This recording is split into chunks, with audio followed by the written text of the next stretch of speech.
Here is a Syracuse basketball transfer portal update.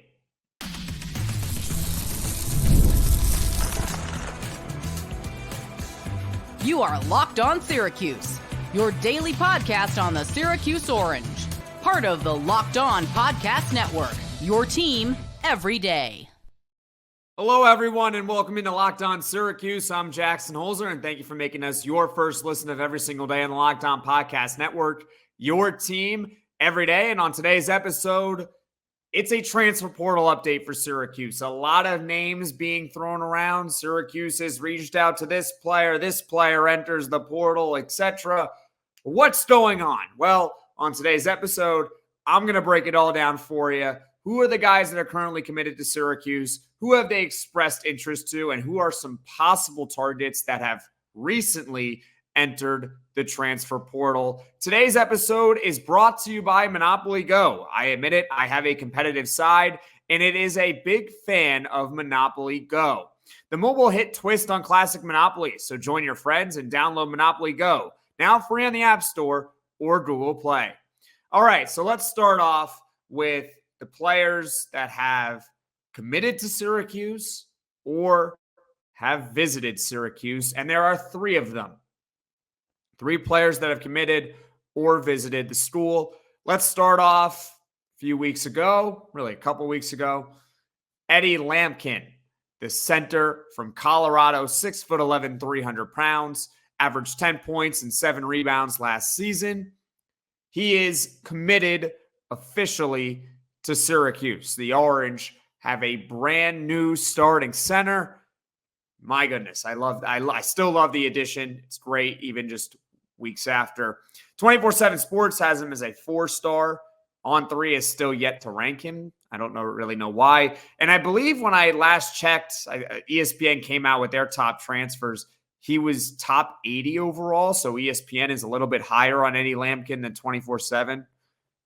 Good player. He's someone who can put the ball on the floor. He's an excellent passer given his size. Now, that does lead to an increased turnover rate as well. Being a great passer has his advantages and disadvantages, but someone who can work in the post. He's not someone that's just big and he's going to stand down low and try to get rebounds and putbacks and it. He has a legitimate post game. This is someone that I think Syracuse is going to like. That being said, he's also not the greatest defender in the world.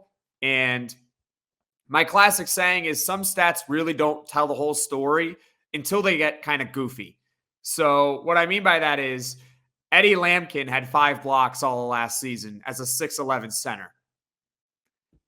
That tells you what you need to know, because that is kind of mind-boggling how you can be almost 7 feet tall and only have 5 blocks in over 30 games. And he played all of them, I believe. Don't know. He's not the greatest defender in the world. That's okay, because behind him, they have Naheem McLeod, who is an excellent defender, one of the best shot blockers in the ACC. Part of it because he's 7'4". Who cares? He can block shots, right? Next up, another player that has recently committed to Syracuse. Of course, we've talked about him on the last couple of episodes here. Jyare Davis. He is the Delaware forward, of course, 6'7", from Delaware, averaged 17 points and 8 rebounds last year. Now, On3 recently moved him up in their rankings. He's now up to 81, I believe. Him and Malik Brown are basically side by side. The thing is with Jyare Davis, though, that I like, he fills more of a need than Malik Brown. Malik Brown is someone that was a very good defender, and he could score a little, but he was not someone who could really create their own shot. And Syracuse needs more players that can create their own shot. He's also big and physical as well, just like Malik Brown, just not the defender that Brown was. Jyare Davis comes to Syracuse. I can easily see him being a starter right away, but they do have Donnie Freeman as a 5-star All-American, McDonald's All-American, all that accolades. Someone's got to play on the bench, right? Someone's got to go to the bench. But Jyare Davis is officially committed to Syracuse. Now, there is one player that has visited Syracuse recently, and that is Dakota Leffew from Mount St. Mary's. Of course, there is a connection with Syracuse hiring Dan Engelstad, the former head coach of Leffew's college, now the assistant at Syracuse, replacing GMAC. Last year, he averaged 18 points, 4 rebounds, 4 assists. He was first team all-conference. We've talked a lot about Dakota Leffew. He can play the point guard. He can play the 2 guard. He's kind of a combo guard. Not really true point guard, but that's okay. He visited Syracuse, and I said after that, lock the doors and don't let him out. Well, he got out. Dakota Leffew, he also visited Villanova right after, and people freaked out because he was posting on his Instagram story and everything. He did the same with Syracuse, so relax. And then he visited Xavier after that. So 3 schools are involved on Dakota Leffew. We hope that he decides to choose Syracuse because the Orange really need a point guard. They really need one. So, to recap, again, who are the Syracuse commits? Who are the players that are potentially visiting? There's just one. The 2 players that are committed to Syracuse out of the transfer portal are Eddie Lampkin from Colorado. He is projected to be the starting center next season, 6'11", 300 pounds, averaged 10 and 7 last year, all that fun stuff. He torched my Florida Gators in the NCAA tournament. And also Jyare Davis, committed to Syracuse. He can play the 3, he can play the 4, but you got to figure Chris Bell has to start at the 3 because he is the main 3-point shooter on the team, which leaves a little bit of a conundrum because Eddie Lampkin's also probably going to start at center. So one of Donnie Freeman one of Jyare Davis or Donnie Freeman is going to have to play on the bench next season. It's just how it is. Just how it is. And of course, the one player that has visited, and we still don't know what his status is Dakota Leffew from Mount St. Mary's. He's the point guard, combo guard, whatever you want to call him. Visited Syracuse last weekend, then Villanova and Xavier after that. So, who are some players now that Syracuse has publicly expressed interest, and where do they sit in the race for those guys? When it comes to your financial future, you think you've done it all. You've saved, you've researched, you've invested all that you can. Now you need to take those investments to the next level by using what every financial great uses, Yahoo Finance. I've been using Yahoo Finance, our sponsor today. This couldn't exist without the help of sponsors like Yahoo Finance. For more than 25 years, Yahoo Finance has been the brand behind every great investor. Whether you're a seasoned investor or are looking for that extra guidance, Yahoo Finance gives you all the tools and data you need in one place. They are the number one finance destination, producing a holistic look at the financial news cycle, including breaking news, original editorial perspectives, analyst ratings, independent research, customizable charts, and so much more. Securely link your brokerage accounts for a unified view of your wealth, including 401k and other investments. A comprehensive perspective is what sets apart great investors, and it's how Yahoo Finance ensures you have the insight to look at your wealth in its entirety. With a community of over 90 million users each month, their real strength is helping you on your way to financial success. For comprehensive financial news and analysis, visit the brand behind every great investor, yahoofinance.com. The number one financial destination, yahoofinance.com. That's yahoofinance.com. Are you watching Fox Sports or ESPN on your TV all day? Have to turn down the volume with all that shouting? Make the switch to Locked On Sports today, a free 24/7 sports streaming channel program for you every day to bring you the biggest stories without all the screaming. Locked On Sports Today brings you can't-miss analysis, opinions, and news, streaming 24/7 on YouTube or the free Amazon Fire TV channels app. Part of the Locked On Podcast Network, your team every day. Welcome back, everyone, into Locked On Syracuse. I'm Jackson Holzer. We've talked about some of the players that Syracuse has already landed in the transfer portal, that being Eddie Lampkin and Jyare Davis, and Dakota Leffew, who has visited campus, also visited Villanova and Xavier. This is a transfer portal update episode. And of course, Syracuse has expressed interest publicly in plenty of players. And the guys that I'm about to mention, I just want to throw out a quick disclaimer. This is public. We don't know what Syracuse is doing behind the scenes. We don't. Just remember, Eddie Lampkin, we didn't know until about 24 hours beforehand that Syracuse was interested. All of a sudden, players in the team were, sharing stuff on social media about him. And then, the next morning it's reported that he's coming to visit campus. So that's the disclaimer. These are the players that Syracuse has publicly reached out to, and where do they sit in those races? Okay, here we go. Let's start off with Malik Mack from Harvard, the Ivy League Rookie of the Year. I know a ton of people, including myself, were very interested in Malik Mack. Unfortunately, he will not be playing at Syracuse next season, which is a bummer because he played with Donnie Freeman at St. John's College High School. Malik Mack is committed to everyone's favorite school, Georgetown. They still suck. Malik Mack to Georgetown. Mikal Brown-Jones, a talented forward from UNC Greensboro. He was someone that Syracuse reached out to very early on in the transfer portal.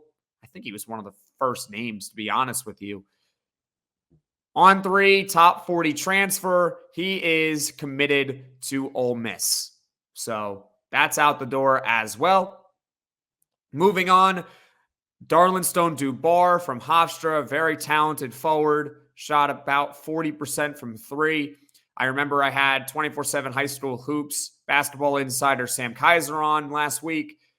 I asked about Dubar. Is Syracuse still in on him maybe? He said that they weren't necessarily out at the time, but the front runner was clearly Tennessee. And, well, it's official. Dubar is committed to Tennessee. So those 3 players, they are out. Done. Not in the portal anymore. Malik Mack to Georgetown, Mikal Brown-Jones to Ole Miss, and Darlinstone Dubar to Tennessee. Okay? So those are the 3 guys off the board for Syracuse that they publicly reached out to express some sort of interest. Now, the next few guys I'm about to mention have not committed as of this recording. They haven't committed yet. BJ Freeman, he's been in the news lately for Syracuse because he was on an IG Live with Naheem McLeod. He is the Milwaukee guard / forward. He was rumored to be going to Kentucky, but then John Calipari left, which is why people then thought, well, maybe he might go to Syracuse, right? Well, not so fast. BJ Freeman has 4 visits scheduled that I know of: Oregon, Providence, Xavier, and Florida State. So there's an ACC school involved there. Doesn't look like BJ Freeman is going to Syracuse. It is what it is. The next player I'm about to mention, it's really honestly not a big deal at all because Syracuse just got Jyare Davis. And that is Farrell Payne. He's a power forward from Minnesota. Syracuse expressed interest in him. He averaged 10 points and 6 rebounds last season. Obviously, someone who played in the Power 5 last year. He was supposed to visit Indiana, but from what I'm reading, not sure if that ever actually happened. So his status as of this recording, still up in the air on Farrell Payne. But I don't see Syracuse getting involved in him again because they just got Jyare Davis. They already are pretty set at the forward position. They kind of just need more guards. But he is someone they expressed interest in. Another one that is certainly interesting here is Roddy Gayle from Ohio State, former Syracuse recruit. They couldn't get him, obviously. And, well, it doesn't look like they're going to get him in the transfer portal either because he is visiting or has visited Creighton, Michigan, and Tennessee is also trying to work out a visit for him as well. So, top 50 transfer here in Roddy Gayle. Syracuse at least put out a flyer on him. Doesn't look like it's going to happen. Jaquan Carlos, the 4-star transfer point guard from Hofstra. We've talked a lot about him on this show. As of now, I said it with Neil Adler on for yesterday's podcast. There's no news from the Carlos camp that I can see. Nothing. I know he's in the portal. I don't think he's going to be returning to Hofstra because he did say that he wants to challenge himself and play at a higher level. I am paraphrasing some of his quotes that he has said. Syracuse did express interest in him, but one of those things where there's no real news out there. And I have to be honest. When there's news, when there's an update, I tell you. When there's no update, I will also tell you. He would certainly be a good fit, though. And finally, Bryce Pope from UC San Diego. Not going to happen. He's visiting Maryland, Stanford, USC, and FSU. So an ACC school involved again. Those are the players that Syracuse has reached out to and their statuses right now. Of everyone that I listed, your main takeaway should be that 3 of them are off the board. That's Malik Mack, Mikal Brown-Jones, Darlin Stone-Dubar. And the only one that seems possible is Jaquan Carlos, because we have no update from him. None. So I guess no update is better than an update that says Syracuse is not getting a visit or not interested anymore, etc. That should be your takeaway from this. Now, coming up, who are some names that have recently entered the transfer portal, and could Syracuse potentially be a fit for those guys? We've all been there, either as a player or a fan. It's halftime and the scoreboard is not looking good. You're feeling low, not sure you or your team can pull out a win. That's when you dig deep. Lift your head up and say to yourself, time to get back in the game, pull off some bank heists, and take as much of my friend's money as I possibly can. That's right, the smash hit mobile game Monopoly Go lets you compete with your friends to get the most riches and the biggest empire. It's the Monopoly you love, but on your phone anytime, with tons of new twists, including leaderboards to compare your progress to your buddies. There's so much to do. Play on countless dynamic Monopoly boards. Make your friends bankrupt by smashing their landmarks with a wrecking ball. Charge other players rent for your iconic properties. You can even work with your friends to crack open community chests and in tournaments to get extra rewards and climb the leaderboard.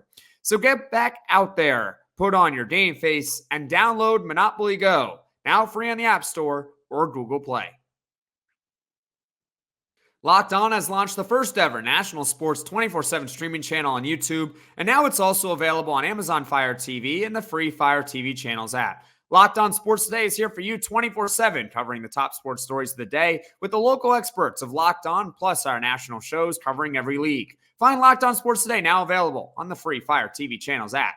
Welcome back, everyone, into Locked On Syracuse. I'm Jackson Holzer, and in your transfer portal update so far, we've talked about the Syracuse players that have committed in the transfer portal: Eddie Lampkin from Colorado, Jyare Davis from Delaware, and also Dakota Leffew, who visited Syracuse recently. We've discussed the players that the Orange have expressed interest in and their status with them. 3 of them are off the board. Most of them not real feasible anymore. And Jaquan Carlos, though, is the lone player. He's a point guard, pass first, who is still available, so to speak, because we haven't heard anything from his camp so far. Now, these guys I'm about to mention, these are some players who I think Syracuse should go after. They are possible targets, and they would certainly be solid fits for this team.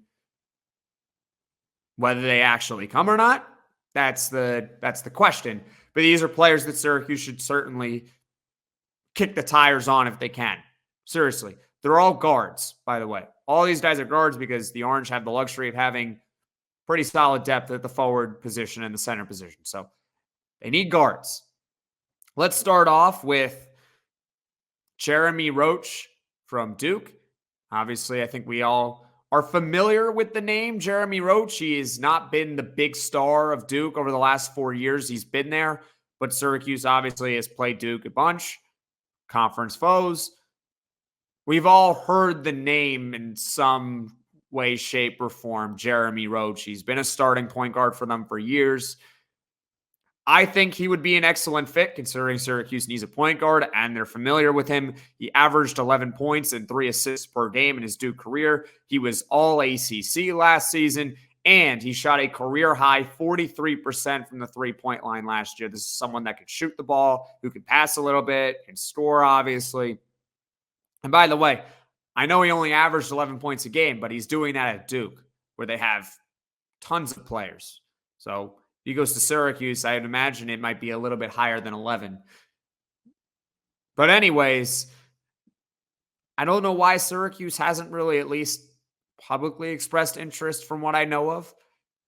Doesn't really make a lot of sense to me. The leaders in the clubhouse are currently Arkansas, Kentucky, and St. John's. Telling me Syracuse can't get involved, at least a little. You need a point guard, right? ACC, you know him. I think it would be a good fit, but as of now, Syracuse has not expressed interest. Same for the other two guys I'm about to mention, but these are some possible guards because remember, if Syracuse misses out on Dakota Leffew, we don't know what they're going to do at the guard position next year. Kobe Brea is another name to look out for. He's a former Dayton player, combo guard. He has 1 year of eligibility, same as Jeremy Roach. He is On3's number 114 transfer overall, which is kind of surprising to me considering he is actually the best shooter in the country. Kobe Brea is the best shooter in the country. He shot nearly 50% from the three-point line this past season. No, not from 2, from 3. 50%. How he's number 114, only 114 in the portal, I don't know, because any team that can acquire someone who shoots that efficiently from deep, that's an ultimate game changer right there. Maybe it has something to do with the fact he only has 1 year of eligibility, but Kobe Brea, I would love him to be with Syracuse. So many schools have reached out. The Orange, to my knowledge, have not reached out. That's not to say they can't, but they haven't yet. Duke and Miami from the ACC are public to have expressed interest in. Everyone else is out of conference. So there were so many schools, I didn't feel like just listing them all. The ones that you do need to know are Duke and Miami have expressed interest in him, obviously because they're in the ACC. Finally, DJ Wagner, another guy you might be familiar with. He's from New Jersey. We know Syracuse likes those New Jersey guys, right? New York, New Jersey area, everything like that. He is a former 5-star Kentucky recruit, although Syracuse was pursuing him. He's got plenty of years of eligibility left because he was an SEC All-Freshman last year. He is On3's number 118 transfer available, actually like right on line with Quadir Copeland. He had 10 points, 3 assists a game, but he was less than 30% from the three-point line. Not someone who is the greatest shooter in the world. Still needs to work on it, obviously. He is inconsistent. 10 of his final 13 games, he was in single digits. So not a perfect player by any means, but certainly SEC All-Freshman is nothing to sneeze at. And he's a point guard, and Syracuse needs point guards. I'd imagine that a lot of this is a waiting game on Dakota Leffew, whether he's going to commit or not, because for many of these guys, I don't see him committing to Syracuse if they were to get Leffew. But DJ Wagner, someone who was in your backyard, you tried to get him in the high school recruiting cycle, you couldn't. He's in the transfer portal now. I know Syracuse did that with Roddy Gayle. They at least expressed interest in him. But with DJ Wagner, they have not. The schools that I have found that are possibly interested in him, Arkansas, so that would be following Calipari there. Louisville, so that's in conference. Villanova, who is also after Dakota Leffew. That's interesting. And Memphis as well. And also you can't rule out a return to Kentucky. Just a reminder, just because a player enters the transfer portal does not mean they have to leave their school. You are not required to leave. You just put your name in the portal, and then you just go from there. Portal is certainly a very interesting experience, and if you want to learn more about the portal, I know it's a different sport, but I would highly suggest watching that Kyle McCord interview on the No Destination podcast on YouTube. Great interview, and Kyle McCord gave very good insight as to what the transfer portal is like. You put your name in a system, and then your phone blows up, especially for a guy like Kyle McCord. So it was certainly very interesting to hear what the portal is like. I highly, highly recommend checking that out. But anyways, before I go off on a tangent, those are the interesting names that could be possible targets for Syracuse. Jeremy Roach, former Duke point guard the last 4 years. Don't know why Syracuse hasn't reached out, expressed any sort of interest in him. Beyond me. Kobe Brea from Dayton, not a true point guard, but if you can shoot 50% from the three-point line, I don't care what position you play. And DJ Wagner, who Syracuse had tried to get in high school, could not. Again, don't know why Syracuse hasn't publicly expressed interest in Wagner. It is what it is, right? As Neil Adler said yesterday, Syracuse is going to get a point guard one way or another. Two of these guys are definite point guards, and the other one is just a great shooter. So that's just me. I would reach out to all those guys, but I don't know. They have to be interested in you as much as you are interested in them. At the end of the day, that's the transfer portal. Anyways, thank you so much for watching. Thank you so much for listening. If you like this video, click that like button. And if you haven't already, subscribe to the channel and turn on those notifications so you know right away when I'm dropping the next podcast. We'll be back tomorrow. Hopefully, Dakota Leffew, we're waiting on you. Take all the time you need. Hopefully, you decide to commit to Syracuse.